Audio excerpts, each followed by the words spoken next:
well, I'm going to ask, sort of just by a show of hands, not to tell me, how many people know how the unemployment statistic is created? Do you know what they do?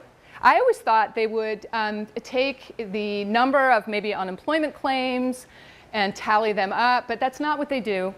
They call people.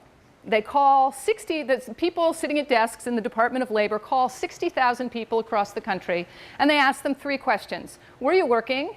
Did you want to be working? Were you actively looking for work? And that's how we get our number, which personally I think is crazy. So I remember one time, it was the late 90s, I went to a conference and I knew Robert Reich was going to be there, the former labor secretary. So I tried to get a meeting, I couldn't, so I showed up early to an event and he and I turned out to be the only people there.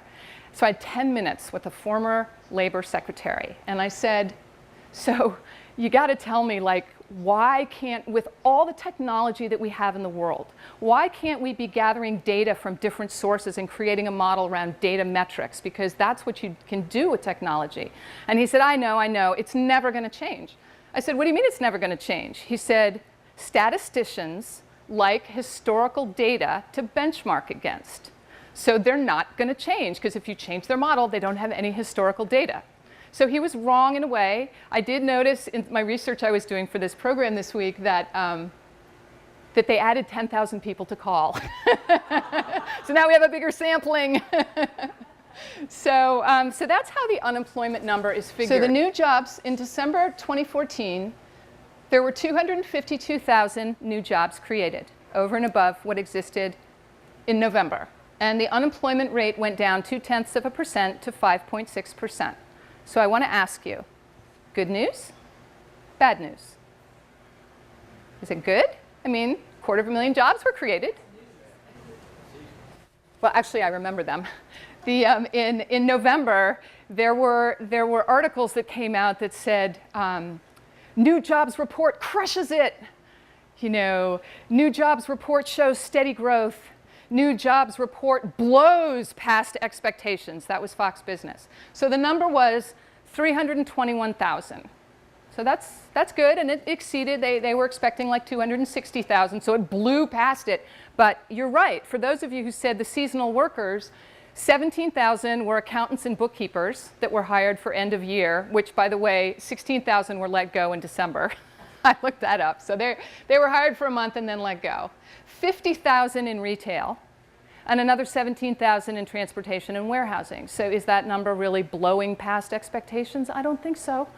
I don't think so. So good news, bad news. On the surface, it looks good. Lots going on underneath.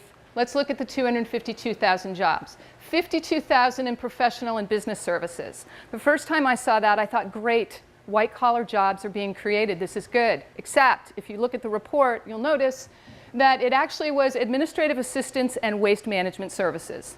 Those were the bulk of the jobs that were created.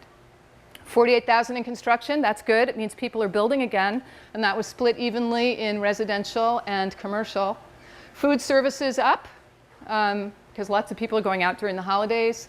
Healthcare, and with healthcare, it's not physicians, it's CNAs and nurses. And that's not high paying. 17,000 in manufacturing, and nobody includes the leisure and hospitality. I don't know why, but I thought that was interesting. So the quality of the jobs that are being created are not equaling the quality of the jobs that are being shed, right? So that's a big message. I've got little stickers in it. I love this book. It's called The Caterpillar Doesn't Know. It's written by a friend of mine named Peter Moore and his colleague Kenneth Hay. They're with a company in New York called, called Inferential Focus.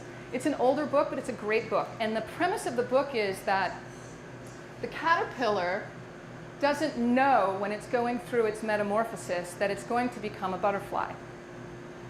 We measure cyclical change in terms of what's happening in the job market. We measure the stuff that's on the surface. We measure the ups and downs, the cycles, the economic business cycles. We are not measuring the secular change, which is all the social and technological shifts that are going on under the surface. So it's kind of like, I was thinking in the car today, it's kind of like looking at an iceberg, a picture of an iceberg. So we're measuring what's above the waterline. But we all know that what's below the waterline is so much bigger, and that's what's really powerful. We're not measuring that. I didn't hear you. Okay. Okay, so Sue's job, here's Sue's job.